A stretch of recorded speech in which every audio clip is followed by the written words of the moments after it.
Donald Trump called up from his mobile phone to Prime Minister Narendra Modi, then JD Vance, then Xi Jinping. Prime Minister Narendra Modi does not carry a mobile phone. President Xi Jinping's secret letter to President Draupadi Murmu. There is no such secret letter.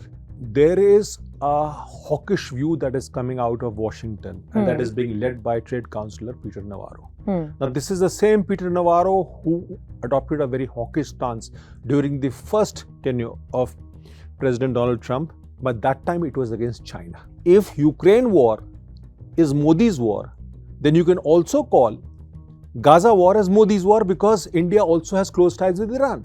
When you start targeting India and you do not say a word on China, you cannot get anything out of Russia. I think somewhere a reset of equations has to take place. India is not pro-US, pro-China, pro-Russia. It's pro itself. Please, that's where it is. It's not that India has misread Trump. It is the US that has misread Prime Minister Narendra Modi.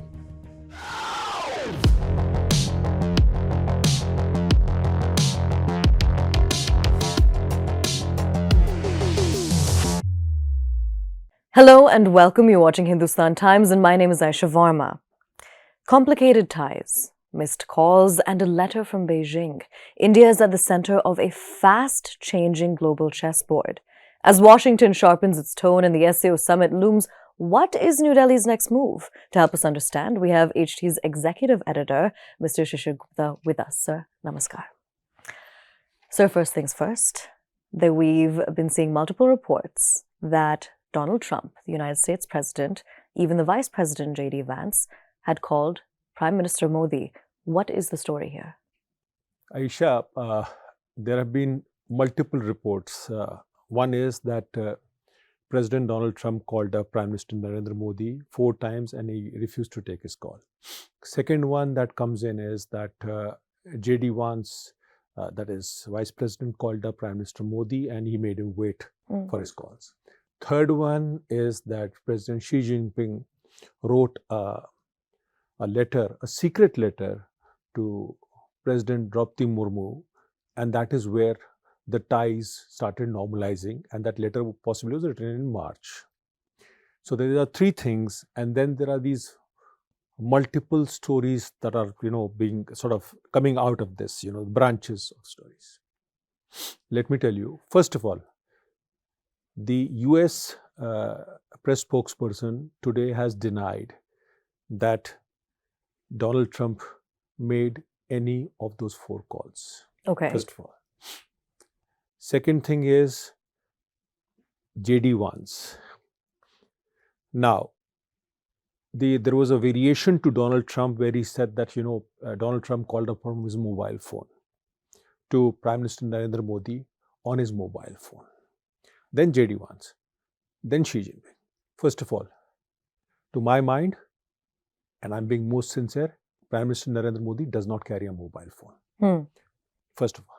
Second thing is that people do not understand that when calls are made from one head of government to the other, these are not normal calls.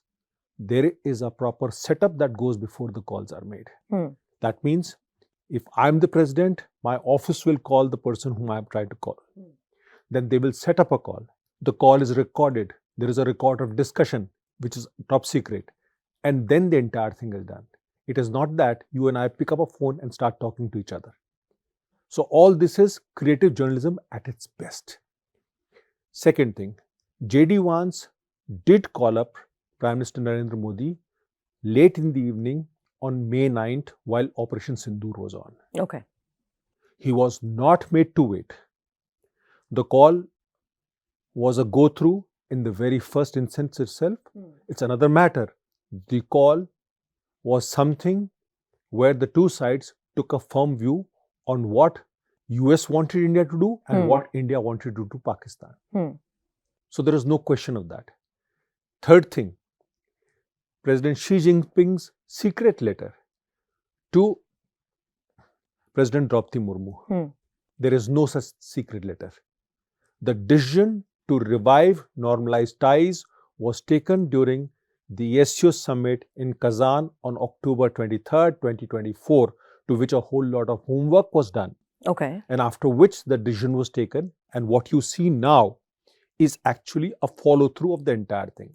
This will be further revisited when Prime Minister Narendra Modi will have a bilateral talk with President Xi Jinping, possibly on September 1st in Tianjin on the sidelines of the SCO summit. So I think I make myself very clear that all this is part also of an orchestrated campaign to pin India down. Okay, there are multiple players in this game. It's not a simple game. You have the Chinese propaganda media trying to sort of, exacerbate the Indo-US ties. You have the Russian media which is doing it. Then you have the Russian influencers who are doing it. You have the Chinese influencers who are doing it. And then you have the Americans who are playing their own game. In all this is India, which is just keeping quiet and watching the show. So this is where it lies. And India is waiting and watching as to what is happening. It understands the game very well. And it sees a German newspaper talking about Trump making 4 calls, which has been denied by the White House itself. Okay. So you can understand what you're dealing with.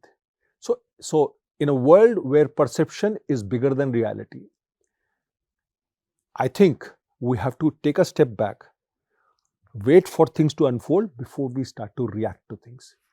Speaking of, and you were just talking about an orchestrated campaign by multiple players, we have been seeing a heightened tension between the United States and India, especially when it comes to the tariffs that have been imposed. But recently, there have been a few statements that have been made by voices from Washington, Peter Navarro, Scott Bessent, one of them saying that the Indo-US relationship is very complicated. The other one calling the Russia-Ukraine war Modi's war. What do we make of these statements? See, there is a hawkish view that is coming out of Washington, and that is being led by Trade Councillor Peter Navarro. Now, this is the same Peter Navarro who adopted a very hawkish stance during the first tenure of President Donald Trump, but that time it was against China. Now it is India. So it is for him to justify as to what he really is saying, because it doesn't really make sense. Okay. If Ukraine war is Modi's war, then you can also call Gaza war as Modi's war, because India also has close ties with Iran.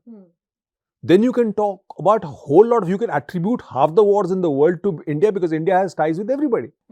So I think it's a bit of a, it's a kind of an unhinged statement that is coming out of it. And I can understand that he's trying to put pressure on India to come out on trade and stop oil trade with Russia. But this is not how it works with India. Let me tell you one thing very clearly. Then you have, the Trade Secretary, the Treasury Secretary, and then you have the Trade Secretary, both talking in terms of, saying that, India should stop buying oil from Russia, and basically saying that, actually India is being arrogant, which India is not being. See, the problem in all this is that people do not understand Prime Minister Narendra Modi.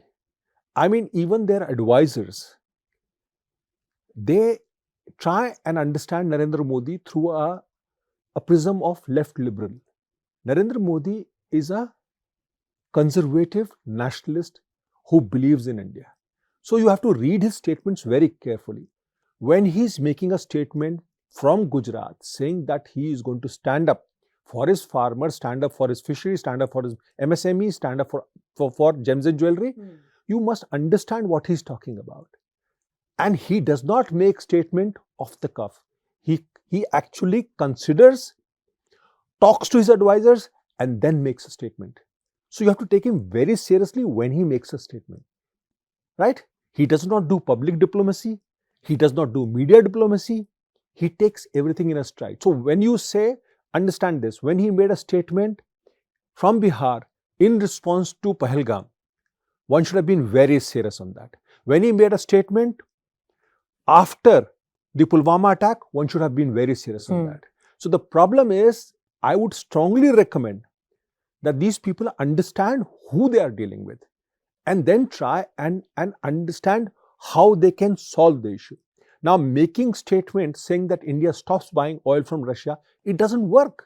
I mean, till the end, they try to convince our Indian interlocutors by saying that, if you stop Russian oil, we'll not do the 25% additional tariff. It does not work that way. It does not work with this current government. So these people need to understand. They need to understand what they are dealing with. So let me tell you what is happening right now. Okay. There is a political leadership who's talking in these hyperbole, hawkish statements coming out and so on and so forth. And then you're trying to say, the two sides will ultimately get together, so on and so forth. But let me tell you, there is another level, which is the bureaucratic level. Now, in that, their engagement is very strong. Let me tell you, I'm not talking about the Treasury Secretary, I'm not talking about the Trade Secretary, but let me tell you, last week, a top national security official went to US. He met everybody, and everybody said the same thing. All the top people he met, and everybody said the same thing, that the Indo-US ties are very strong, and we'll be able to tide over it. So that is where the bottom line lies. So right now, the engagement is at the bureaucratic level. It is not at the political level. But that does not mean that Prime Minister is arrogant or he will not pick up phones. I mean, this Prime Minister understands diplomacy very, very well, and he will, given a choice, even make a call if it serves the national interest. Absolutely. And speaking of the national interest, we have the SCO summit right around the corner. What is our strategy going to be there? See, the SCO summit, the fundamentals on which the SCO was based was not really to create another block or something like that. It's an engagement which came out of when Afghanistan was under pressure of Taliban, and Afghanistan was under there was chaos in Afghanistan. So it is more about stabilizing Central Asia. It's more about terrorism. It is more about sort of getting all sides to converge on these issues. So SCO summit has a different agenda, but there will be meetings on the sidelines where Prime Minister Narendra Modi will be meeting President Vladimir Putin. He will be meeting Xi Jinping. Now, these are the critical meetings. Now, in these meetings, the thing is that the two sides will be discussing what is happening. And in that, this tariff issue is going to be there, and US is going to be the elephant in the room. Now, all these three countries, India being the democracy, the other two being single-party states. But everybody knows that they're coming under pressure from US on the tariff issue, on the trade issue. Russian president is talking to US to sort out the Ukraine war. But it is not going to be as simple as that. Because, Russia being a superpower of the past, it has its own agenda, and it will do exactly what President Vladimir Putin wants to do. Now, Xi Jinping on his own, it's a big power. It's a aspirant global #1 power. So it will do things on its own. Similarly, India is also sitting on the high table and will do the same thing. So now the three people will try and forge their own national interest, and will try and see what are the common areas where they can actually converge.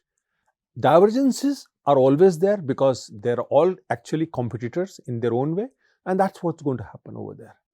But the thing is that when you start targeting India and you do not say a word on China, you cannot get anything out of Russia.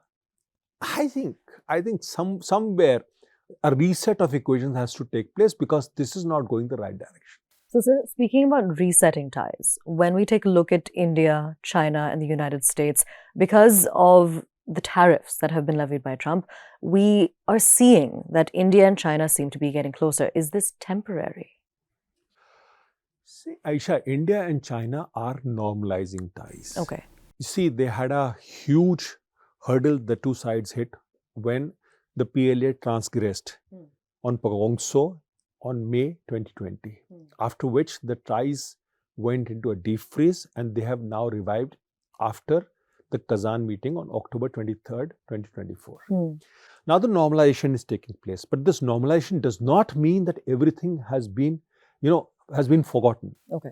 What we are doing is we are trying to converge on issues on which we can converge while we understand what China is up to. We know that there is a dispute which is on the 3,488 kilometers of the LSE. We know what China does with Pakistan. We know what China is doing with Bangladesh, Nepal, Sri Lanka, Maldives, and what is the larger play in the Indian Ocean. We know that. So it's not, we are not going blind in this and simply converging with China because we want to sort of, show to finger to US. No, we are not. We are constantly engaging US also. We are engaging China also now, trying to normalize ties. So now what you will see is resumption of air services. What you will see is that the two sides have decided to upgrade the border personnel meetings at the Lieutenant General, Major General level. So you will have 3 sets of meeting, one in East Ladakh, second in Uttarakhand area, Uttarakhand Sikkim area, which is the middle sector, and the third in the eastern sector, that is in Kibuthu. So Kibuthu, Nathula and Chushul are the 3 places where these guys. So when people at a Lieutenant General or a Major General level meet, then half the problems get sorted out because you are dealing with the apex military commanders. So there'll be a normalization of ties, but that does not mean that India is going close to China. Okay. India is standing on its own. The unfortunate part about people who think of India is not pro-US, pro-China, pro-Russia. It's pro itself. Please. That's where it is. Okay. That is what people need to understand. That's what the change of India is in the past 10 years. And when we look at India and the United States, then, despite all the tension, would you say that we misread Trump? See, we didn't misread Trump. We actually could not deliver what President Donald Trump wanted. Let's put it very clearly. See, what President Donald Trump wanted was, he wanted a trade deal. A trade deal which India would open all its sectors, including agriculture, MSMEs, fisheries and everything. That India cannot do because that has political ramifications to the present government or any government that is going to come. So that was one part. So when India decided to give its best offer, and that was towards the end of June, President Donald Trump refused to accept it and threw the deal or threw the offer into the dustbin. Second thing was the acknowledgement that President Donald Trump played a role in Indo-Pak ceasefire. Now let me be very clear on this. President Donald Trump or US may have had an engagement with Pakistan after India attacked Pakistan with BrahMos missile on May 10th. It happened 4 times. It started at 1:30, it ended up at noon. Right? When the Bolari base was attacked. Now, after that, there was this conversation between the DGMOs, which I think happened around 3:30 p.m. Right? Now, India, many people actually thought that India should have declared the ceasefire at that particular moment. But the Indian army said that they needed some 2 hours to convey to their formations that the ceasefire has been called. Right? So India was playing with a straight bat. There was a ceasefire call that was made by the Pak DGMO. India accepted that and then decided to communicate to its formation commanders on the border. Right? Now, someone obviously told, which is the Pakistanis must have told the Americans that this is what has happened. And presto, you had a tweet from President Donald Trump. So that is part 2. Part 3 is that, this whole business that, Nobel Prize and, India should have recommended US President for Nobel Prize. I mean, if India recommends President Donald Trump for the Nobel Prize, do you think the Norwegian committee is going to give him Nobel Prize? It all depends on the Norwegian committee to do that.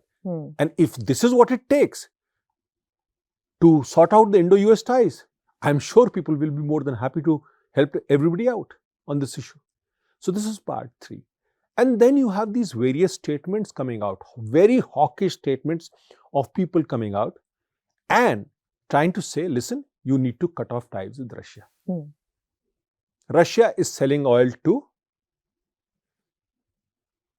China. Russia is selling LNG to Europe. US is making trade deals with Russia, right? But India is the villain. I just can't understand that. So let me tell you one thing. It's not that India has misread Trump. It is the US that has misread Prime Minister Narendra Modi. All right. Sir, thank you so much for joining us, providing us with all of the insight on these geopolitical developments that we've been seeing and we will continue to see, especially with the SEO summit. But with that, it's a wrap. Do stay tuned to Hindustan Times.